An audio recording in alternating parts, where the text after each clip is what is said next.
Hello everyone, स्वागत है आपका हमारे चैनल एसएससी बुक एसबी में। आज हम अपनी वीडियो में देखने वाले हैं दोस्तों योद्धा सीरीज़ की दूसरी क्लास।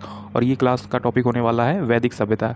जो क्लास 1 में मैंने बताया था वो सिंधु घाटी सभ्यता थी, और इसी तरह हम हिस्ट्री को सीक्वेंस वाइज कंप्लीट करते हुए चलेंगे। तो चलिए आज की वीडियो को अपनी शुरू करते हैं।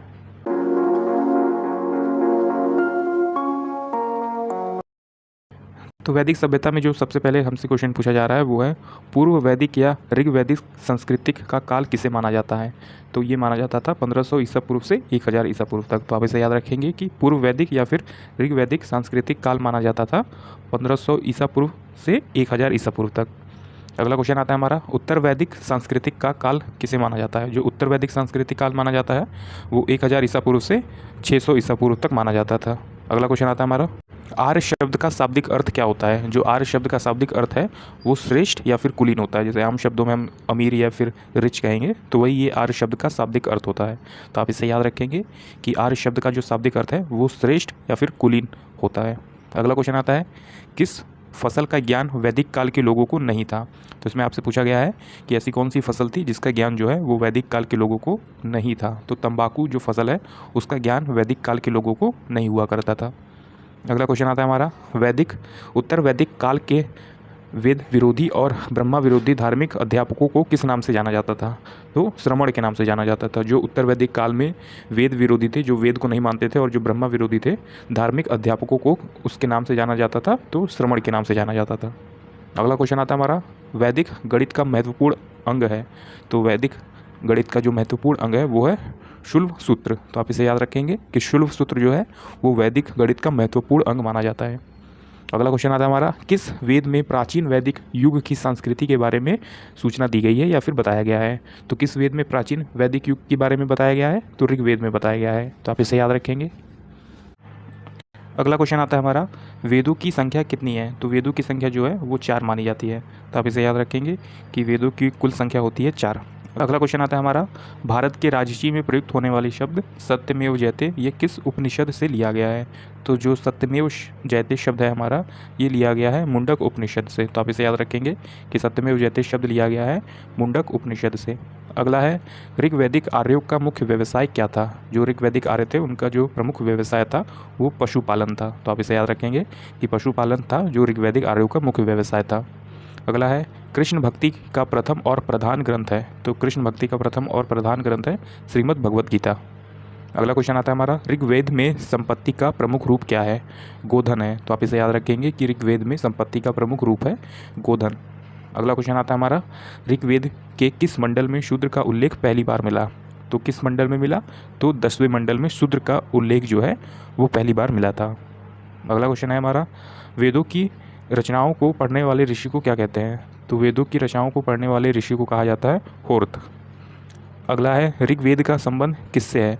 तो ऋग्वेद का संबंध माना जाता है ईश्वर महिमा से। तो आप इसे याद रखेंगे कि ऋग्वेद का संबंध माना जाता है ईश्वर की महिमा से।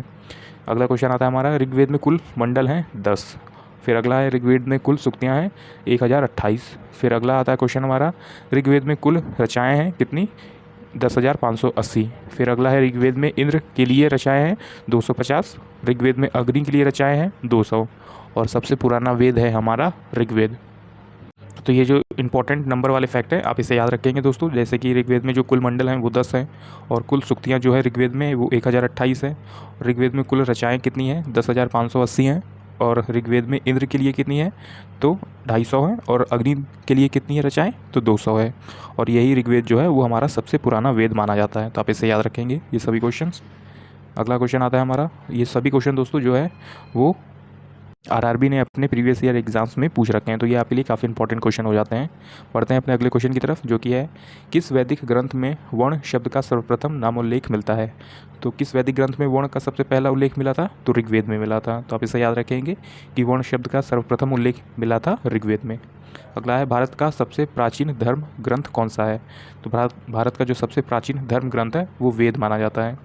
अगला है, अथर्व का जो अर्थ है वो क्या है। अथर्व का जो अर्थ है वो होता है पवित्र जादू। तो आप इसे याद रखेंगे कि अथर्ववेद में जो है वो पवित्र जादू के नाम से जानी जाती है। अगला है, पूर्व मीमांसा दर्शन के प्रतिपादक कौन थे। जो पूर्व मीमांसा दर्शन के प्रतिपादक थे उनका नाम था जैमिनी। तो आपने याद रखेंगे कि पूर्व मीमांसा दर्शन के प्रतिपादक कौन थे, जैमिनी थे। सबसे प्राचीन पुराण कौन सा है? तो सबसे प्राचीन पुराण है हमारा मत्स्य पुराण। तो आप इन्हें याद रखेंगे कि सबसे प्राचीन पुराण है हमारा मत्स्य पुराण। अगला है ब्रह्मांड ग्रंथों में सबसे प्राचीन ग्रंथ कौन सा है? तो ब्रह्मांड ग्रंथों में सबसे प्राचीन ग्रंथ है शतपथ ब्रह्मांड। तो आप इसे याद रखेंगे, जो है सबसे प्राचीन ग्रंथ तो शतपथ ब्रह्मांड। अगला है वर्ण व्यवस्था में संबंधित पुरुष सूक्त मूलतः पाया जाता है। जो वर्ण व्यवस्था में संबंधित पुरुष सूक्त है वो मूलतः पाया जाता है ऋग्वेद में। तो आप इसे याद रखेंगे कि पुरुष सूक्त जो है पुरुष सूक्त वो पाया जाता है ऋग्वेद में। अगला क्वेश्चन आता है हमारा गोपथ ब्राह्मण संबंधित है।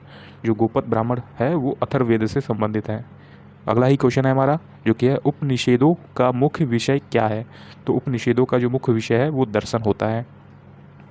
अगला क्वेश्चन आता है हमारा नचिकेता आख्यान का उल्लेख मिलता है।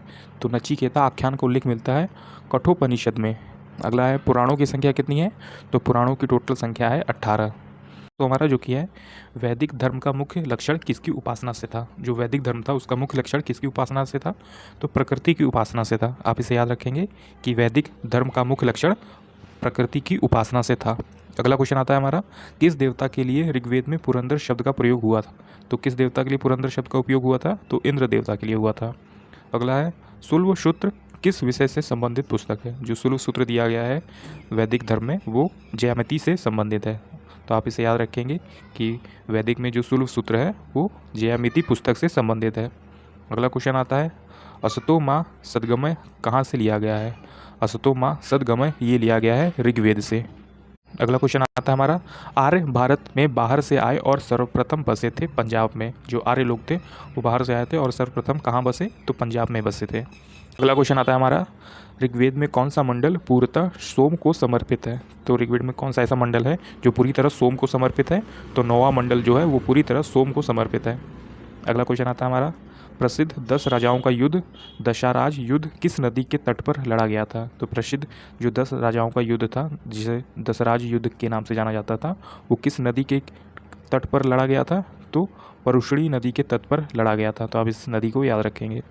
अगला क्वेश्चन आता है धर्मशास्त्रों में भू राजस्व की दर क्या है? तो धर्मशास्त्रों में जो भू राजस्व की दर थी वो 1/6 थी।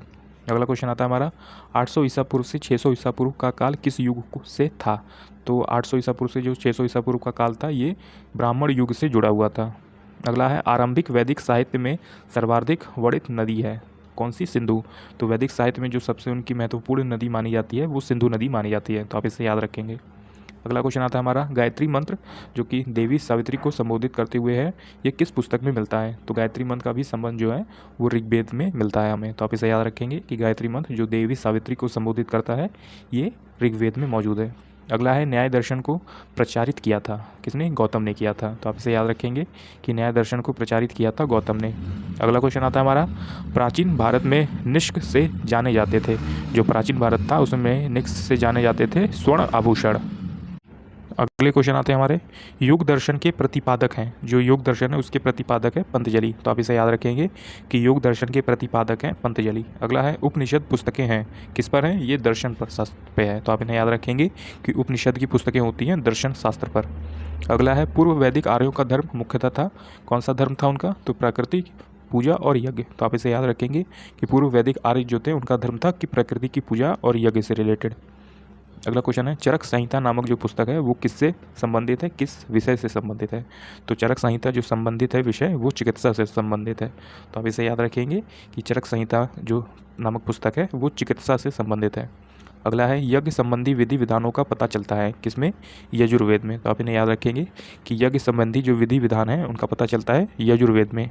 अगला है वैदिक युगीन सभा क्या थी? तो वैदिक युगीन सभा जो थी वो मंत्री परिषद थी। तो आप इसे याद रखेंगे कि वैदिक युगीन सभा थी मंत्री परिषद। अगला क्वेश्चन आता है हमारा वैदिक युग में प्रचलित लोकप्रिय शासन प्रणाली थी कौन सी? गणतंत्र शासन प्रणाली थी। अगला है सबसे प्राचीन वेद कौन सा है? तो ये ऋग्वेद हो जाता है जो कि सबसे प्राचीन वेद है। अगले क्वेश्चन आते हैं हमारे कौन भारतीय दर्शन की आरंभिक विचारधारा है? तो कौन भारतीय दर्शन की आरंभिक विचारधारा है? तो सांख्य है। तो आप इसे याद रखेंगे कि सांख्य जो है वो भारतीय दर्शन की आरंभिक विचारधारा मानी जाती है। अगला क्वेश्चन आता है हमारा सांख्य योग न्याय और विशेषिक मीमांसा एवं वेदांत इन 6 विभिन्न भारतीय दर्शनों की स्पष्ट रूप से अभिव्यक्ति हुई है किसमें? वैदिक युग में। मतलब इन 6 चीज़ों का जो भारतीय दर्शन से संबंधित है इसको माना गया है कहाँ? वैदिक युग में माना गया है। जैसे कि सांख्य, योग, न्याय, विशेषिक, मीमांसा एवं वेदांत। तो ये किसमें अविशिष्ट रूप से इनकी अभिव्यक्ति हुई है? तो ये वैदिक युग में हुई है।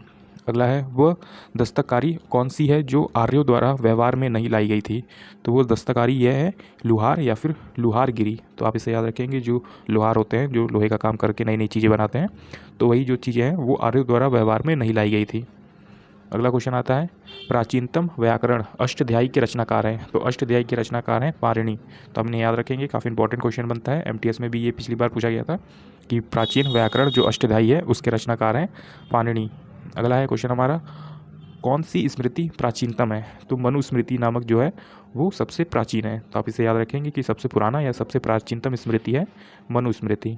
अगला क्वेश्चन आता है हमारा, आदि कवि की संज्ञा किसे दी जाती है? आदि कवि की संज्ञा दी जाती है रामायण को। तो आप इसे याद रखेंगे कि आदि कवि की संज्ञा दी जाती है रामायण में। अगला क्वेश्चन आता है हमारा, प्राचीनतम पुराण है मत्स्य पुराण। तो आप इसे याद रखेंगे कि प्राचीनतम पुराण जो है वो माना जाता है मत्स्य पुराण को। इसी में अगला क्वेश्चन आता है हमारा, ऋग्वेद में सबसे पवित्र नदी किसे माना जाता है? तो ऋग्वेद में जो सबसे पवित्र नदी मानी जाती है वो सरस्वती नदी को माना जाता था। तो आप इसे याद रखेंगे कि ऋग्वेद में जो सबसे पवित्र नदी मानी जाती है वो सरस्वती नदी को माना जाता है। अगला क्वेश्चन आता है हमारा, वैदिक समाज की आधारभूत इकाई थी। जो वैदिक समाज था उसकी जो आधारभूत इकाई थी वो था काल या फिर कुटुंब। तो आप इसे याद रखेंगे कि वैदिक समाज की आधारभूत इकाई क्या थी? काल थी या कुटुंब थी। अगला है, मनुस्मृति मुख्यतः संबंधित है। जो मनुस्मृति है वो किससे संबंधित है? तो ये समाज व्यवस्था से संबंधित है। तो आप इसे याद रखेंगे कि मनुस्मृति किससे संबंधित है? तो समाज व्यवस्था से ये संबंधित है। अगला क्वेश्चन है हमारा, गायत्री मंत्र की रचना किसने की थी? जो गायत्री मंत्र है उसकी रचना की थी विश्वामित्र ने। तो आप इसे याद रखेंगे कि गायत्री मंत्र की जो रचना है वो विश्वामित्र के द्वारा हुई थी। अगला है, अवेस्ता और ऋग्वेद में समानता है। अवेस्ता किस क्षेत्र से संबंधित है? जो ऋग्वेद है और अवेस्ता है ये दोनों में सिमिलैरिटी है। तो यही पूछा है कि आपसे अवेस्ता ये किस क्षेत्र से या फिर मतलब किस एरिया से संबंधित है? तो ये ईरान से संबंधित है। जैसे कि ऋग्वेद हमारे भारत से संबंधित है उसी तरह अवेस्ता जो है वो ईरान से संबंधित है। जैसे जो चीज़ हमारे ऋग्वेद में है उसी तरह की कुछ चीज़ें अवेस्ता में लिखी गई हैं, तो वही ईरान से संबंधित हो जाएगा अवेस्ता। तो ये काफ़ी इंपॉर्टेंट क्वेश्चन है आपके लिए। अगला क्वेश्चन है हमारा, किसका संकलन ऋग्वेद पर आधारित है? तो सामवेद का संकलन जो है वो ऋग्वेद पर आधारित है। तो आप इसे याद रखेंगे कि ऋग्वेद पर आधारित है सामवेद का संकलन। अगला क्वेश्चन आता है हमारा, ऋग्वेद में अघन्य या फिर जिसे वध योग्य नहीं है शब्द का प्रयोग किसके लिए किया गया था? तो ये गाय के लिए है। मतलब आप गाय को नहीं मार सकते, ये कहाँ पे लिखा है? ऋग्वेद में बताया गया है। वध योग्य नहीं है, इसका वध नहीं किया जा सकता, इसकी बलि नहीं दी जा सकती। तो ऐसे कौन सा जो पशु था वो था गाय। तो आप इसे याद रखेंगे। ऋग्वेद में किन नदियों का उल्लेख अफगानिस्तान के साथ आर्यों के संबंध का सूचक है? तो कुंभा और क्रम नदी हो जाएगी। तो वह कौन सी नदी है जो ऋग्वेद में उल्लेख अफगानिस्तान के साथ आर्यों के संबंध में उसका सूचनक मिलता है? तो कुंभा नदी और क्रमु नदी हो जाएगी। अगला क्वेश्चन आता है हमारा, आर्यों के आर्कटिम होम सिद्धांत का पक्ष किसने लिया था? तो आर्यों का जो आर्कटिक होम सिद्धांत था उसका पक्ष लिया था बीजी तिलक ने। तो हम इन्हें याद रखेंगे कि आर्यों के आर्कटिक होम सिद्धांत का जो पक्ष लिया था, मतलब उनकी साइड से जो बोल रहे थे वो थे बीजी तिलक ने। अगला है, अथर्व का अर्थ क्या है? तो ये ऊपर भी क्वेश्चन आ चुके हैं। तो अथर्व का वध जो अथर्व का अर्थ होता है वो पवित्र जादू है। अगला क्वेश्चन है हमारा, जो है कौन सा वेद अशांग गद्य रूप में भी रचित है? तो ऐसा कौन सा वेद है जो अशांत गद्य रूप में भी रचित है? तो यजुर्वेद हो जाएगा। अगला क्वेश्चन है हमारा, वैदिक काल में किस देवता को सर्वोच्च स्थान प्राप्त था? जो वैदिक काल था उसमें किस देवता को सर्वोच्च स्थान प्राप्त था? तो प्रजापति देवता थे। अगला क्वेश्चन है हमारा, संस्कारों की कुल संख्या कितनी है? जो संस्कार होते हैं उनकी कुल संख्या होती है 16। अगला क्वेश्चन आता है हमारा, कर्म का सिद्धांत संबंधित है। तो जो कर्म है उसका सिद्धांत किससे संबंधित है? मीमांसा से संबंधित है। तो ये क्वेश्चन जो थे वो हमारे कंप्लीट होते हैं। अब देखते हैं दोस्तों, जो कि हमसे एसएससी के डिफरेंट एग्जाम्स में क्वेश्चन आंसर पूछे गए थे, तो वो किस टाइप से क्वेश्चन आंसर जो है वो पूछे जाते हैं वैदिक सभ्यता से। तो इसमें पहला क्वेश्चन देखते हैं हम, जो कि हमसे पूछा गया है वो है, निम्न में से किस नदी का उल्लेख जो है वैदिक साहित्य में वितस्ता के रूप में किया गया था? तो किस नदी को वितस्ता के रूप में जाना जाता था? तो झेलम नदी जो है उसका उल्लेख वैदिक साहित्य में वितस्ता के रूप में किया जाता है। जैसे आप ऐसे याद रख लीजिए कि जो अभी की झेलम नदी है उसको वैदिक साहित्य में वितस्ता के रूप में जाना जाता था। अगला क्वेश्चन आता है हमारा, निम्नलिखित में से कौन सा वेद संगीत से संबंधित है? तो इसका राइट आंसर हो जाएगा सामवेद। तो सामवेद का जो संबंध है वो संगीत से है। तो आप इसे याद रखेंगे कि निम्न में से कौन सा जो वेद है वो संगीत से संबंधित है, तो साम वेद हो जाएगा इसका राइट आंसर। अगला क्वेश्चन आता है हमारा, निम्नलिखित में से कौन सा वेद सबसे पुराना है। तो ये मैंने आपको ऊपर वाले क्वेश्चन में बता दिया था। तो ये जो ऋग्वेद है, यही वेद जो है वो सबसे प्राचीनतम है या फिर सबसे पुराना है। तो बी इसका राइट आंसर हो जाएगा कि कौन सा वेद सबसे पुराना है। तो ऑप्शन नंबर बी, ऋग्वेद जो है वो सबसे पुराना है। अगला क्वेश्चन आता है हमारा, पुरुष सूक्त किस वेद का एक मंत्र संग्रह सूक्त है। जो पुरुष सूक्त है वो किस वेद का एक मंत्र संग्रह सूक्त है। तो ऋग्वेद। आप इन्हें याद रखा होगा कि पुरुष सूक्त का जो संबंध है वो किस वेद से संबंधित है, तो ऋग्वेद से संबंधित है। ऊपर वाले क्वेश्चन में आपने देखा होगा। इसी तरह अगला क्वेश्चन आता है हमारा, वैदिक कालीन चतुश्राम व्यवस्था के अनुसार जो पारिवारिक अवधि के लिए निम्न में से किस पद का प्रावधान किया गया था। तो ये था ऑप्शन नंबर डी, गृहस्थ का। तो आप इसे याद रखेंगे कि वैदिक कालीन चतुराश्रम व्यवस्था के अनुसार पारिवारिक अवधि के लिए निम्न में से किस पद का प्रावधान किया गया था। तो ऑप्शन नंबर डी, गृहस्थ का किया गया था। अगला क्वेश्चन आता है हमारा, वेद ऋषि कपिल का संबंध भारतीय दर्शन के डैश संप्रदाय से था। तो किस संप्रदाय से था, तो सांख्य संप्रदाय से था। तो आप इसे याद रखेंगे कि वेद ऋषि कपिल का संबंध भारतीय दर्शन के सांख्य संप्रदाय से था, जो कि ऑप्शन नंबर सी हो जाएगा। तो आप इसे याद रखेंगे। अगला क्वेश्चन आता है हमारा, ऋग्वेद में कितनी पुस्तक मंडलों में विभाजित है। जो ऋग्वेद है वो कितनी पुस्तक या फिर मंडलों में विभाजित है। तो ऑप्शन नंबर बी 10 हो जाएगा। जैसे आप नीचे देख सकते हैं कि ऋग्वेद यह एक प्राचीनतम वैदिक ग्रंथ है और इसकी रचना सप्त सैंधव प्रदेश में हुई थी। इसमें 10 मंडल, 1028 श्लोक और लगभग 10,462 मंत्र हैं। तो आप इसे याद रखेंगे कि ऋग्वेद में कितनी पुस्तकें मंडलों में विभाजित है, तो 10 में विभाजित है, 10 मंडल में।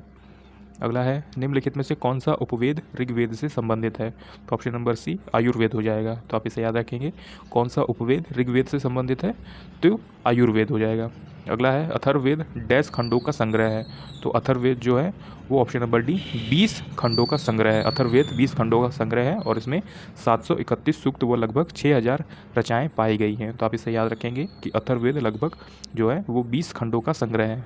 अगला क्वेश्चन आता है हमारा, वैदिक साहित्य की रचना किस काल में हुई थी। जो वैदिक साहित्य है हमारा उसकी रचना हुई थी 3500 ईसा पूर्व से लेके 2500 ईसा पूर्व के बीच। तो आप इसे याद रखेंगे कि वैदिक साहित्य की रचना किस काल में हुई थी। तो ऑप्शन नंबर ए सही हो जाएगा हमारा, 3500 ईसा पूर्व से लेके 2500 ईसा पूर्व के बीच, मतलब कि 3500 ईसा पूर्व से लेके 2500 ईसा पूर्व के बीच। अगला क्वेश्चन आता है, कौन सा वेद धार्मिक अनुष्ठानों से संबंध रखता है। तो ऐसा कौन सा वेद है। तो ऑप्शन नंबर बी, यजुर्वेद हो जाएगा, जो कि है धार्मिक अनुष्ठानों से संबंध रखता है। तो आप इसे याद रखेंगे कि धार्मिक अनुष्ठानों से संबंध रखने वाला जो वेद है वो वेद का नाम है यजुर्वेद। अगला क्वेश्चन आता है हमारा, निम्नलिखित में से किस नदी को वैदिक काल में पुरुषनी के नाम से जाना जाता था। तो ऐसी कौन सी नदी थी जिसे वैदिक काल में पुरुषनी के नाम से जाना जाता था। तो ऑप्शन नंबर डी, रावी नदी जो हो जाएगी वो इसका राइट आंसर हो जाएगा। तो आप इसे याद रखेंगे कि वैदिक काल में जो रावी नदी है अभी की, वो उस टाइम पे पुरुषनी नदी के नाम से जानी जाती थी। मतलब आप इसे ऐसा याद रखिए कि रावी नदी का जो पुराना नाम था वो पुरुषनी नदी था। अगला क्वेश्चन आता है हमारा, रावी नदी का ऋग्वैदिक नाम क्या था। जैसे ऊपर वाले क्वेश्चन में आपने देखा कि रावी नदी का ऋग्वैदिक नाम था पुरुषनी। तो आप इससे याद रखेंगे, ऑप्शन नंबर डी सही हो जाएगा। तो आपने देखा ये दोनों क्वेश्चन लगभग सीजीएल और सीएचएसएल में दोनों बार रिपीट हुए। तो ऐसे ही क्वेश्चन जो है वो दोस्तों हर बार रिपीट होते रहते हैं। तो आप ये वीडियो जो है वो काफ़ी इंपॉर्टेंट है आपके लिए। तो आप ऐसी वीडियोज़ को देखने के लिए हमारे चैनल एसएससी बुक एसबी को ज़रूर सब्सक्राइब कर लीजिएगा। इसमें हम लोग कंप्लीट हिस्ट्री करने वाले हैं, फिर उसके बाद इकोनॉमिक्स करेंगे, फिर पॉलिटी करेंगे। तो इसी तरह से हम जीएस को अपने जितने भी सिलेबस हैं, किस टाइप से क्वेश्चन पूछे जाते हैं, वो सभी हम अपनी योद्धा सीरीज़ में कंप्लीट करने वाले हैं। तो आपने देख लिया कि इसमें जो राइट आंसर है पुरुषनी नदी हो जाएगी और यही रावी नदी का पुराना नाम था। अगला क्वेश्चन आता है हमारा, निम्नलिखित में से कौन 7 विद्वान आर्यों के तिब्बत होम थ्योरी से संबंधित है। तो option number C, Dayanand Saraswati हो जाएगा। तो आप इसमें याद रखेंगे कि ऐसा कौन सा 7 विद्वान आर्यों के तिब्बत होम थ्योरी से संबंधित है।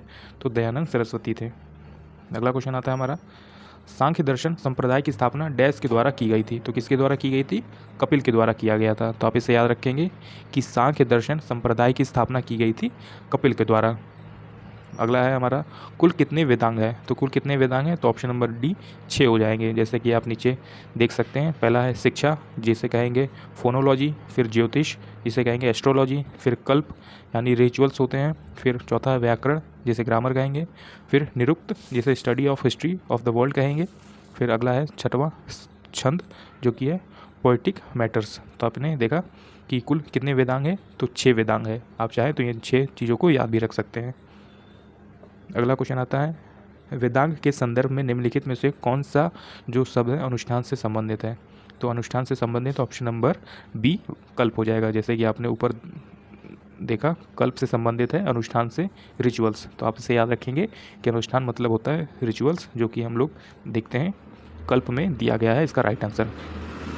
अगला क्वेश्चन आता है हमारा, एक समय पर वैदिक सभ्यता में राजा को गोपति कहते थे जिसका अर्थ था ऑप्शन नंबर डी मवेशियों को स्वामी। तो आप इसे याद रखेंगे कि वैदिक युग में राजा को गोपति या फिर गायों का स्वामी कहा जाता था। जैसे कि वैदिक काल में गायों का महत्वपूर्ण स्थान दिया गया था। ऋग्वेद में गायों का अगन जिसे कहते हैं कि मारना वर्जित था, मतलब आप गाय को नहीं मार सकते ऋग्वेद में, मतलब कि वैदिक काल में। तो गायों को पूज्य एवं पवित्र माना जाता था तथा धनी व्यक्ति को गौमत कहा जाता था, मतलब जिनके पास वो गाय रहा करती थी। अगला क्वेश्चन आता है हमारा, भारत में वैदिक सभ्यता डैश नदी के किनारे विकसित हुई। तो किस नदी के किनारे विकसित हुई। तो ऑप्शन नंबर डी जो है वो सरस्वती नदी के किनारे जो थी वो विकसित हुई, इसलिए वो सरस्वती नदी को भगवान के तौर पे उनकी पूजा करते थे। तो आप इसे याद रखेंगे कि भारत में वैदिक सभ्यता जो है वो सरस्वती नदी के किनारे विकसित हुई थी। अगला क्वेश्चन आता है हमारा, वेद उपनिषद पुराण और धर्मसूत्र जो है वो किस भाषा में लिखे गए थे। जो वेद उपनिषद पुराण और धर्मसूत्र है ये किस भाषा में लिखे गए थे। तो ये सभी जो है वो संस्कृत भाषा में लिखे गए थे। तो आप इसे याद रखेंगे कि संस्कृत ही हमारी सबसे प्राचीनतम भाषा है। तो ये सभी जो वेद पुराण उपनिषद हैं ये सभी संस्कृत भाषा में लिखे गए थे। ऑप्शन नंबर डी इसका राइट आंसर हो जाएगा। अगला क्वेश्चन आता है हमारा, जो कि ये 4 वेदों में से सबसे पुराना वेद जो है वो कौन सा है। तो ऑप्शन नंबर ए ऋग्वेद हो जाएगा। जो ऋग्वेद है वो सबसे पुराना वेद माना जाता है।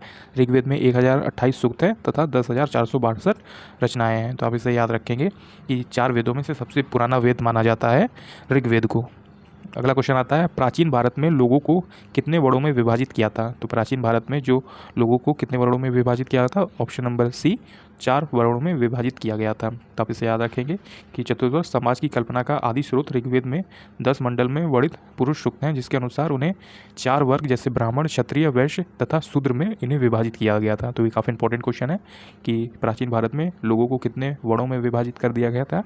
तो 4 वर्णों में विभाजित कर दिया था। वो 4 वर्ण हैं जो है ब्राह्मण, क्षत्रिय, वैश्य और शूद्र। अगला क्वेश्चन आता है हमारा, ऋग्वेद को डैश पुस्तकों या मंडलों में विभाजित किया गया था। तो कितने। तो ये 10 मंडलों में या फिर 10 पुस्तकों में विभाजित कर दिया गया था।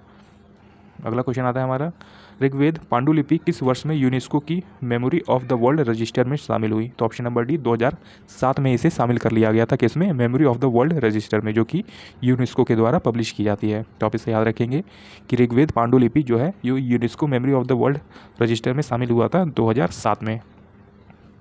यूनेस्को ने जो ऋग्वेद की 30 पांडुलिपियों को 2007 में मेमोरी ऑफ द वर्ल्ड में रजिस्टर कर दिया गया था। आज का लास्ट क्वेश्चन देखते हैं, जो कि यह सत्यमेव जयते जो शब्द है वो किस उपनिषद से लिया गया है। तो आपने याद रखा होगा ये मुंडक उपनिषद से लिया गया है। तो उम्मीद है दोस्तों आपको हमारी वीडियो पसंद आई होगी। इसमें हमने वैदिक सभ्यता के ऊपर जो भी क्वेश्चन बन सकते थे और जो भी क्वेश्चन प्रीवियस ईयर में पूछे गए थे इंपॉर्टेंट क्वेश्चन, वो मैंने शामिल किया था इसमें, जो कि हर बार एग्जाम्स में रिपीट होते रहते हैं। तो अगर आपको हमारी ये वीडियो पसंद आई तो हमारी इस वीडियो को एक लाइक ज़रूर कर दीजिएगा और हमारे चैनल SSC बुक SB को भी ज़रूर सब्सक्राइब कर लीजिएगा अपने आने वाले SSC एग्ज़ाम्स के लिए।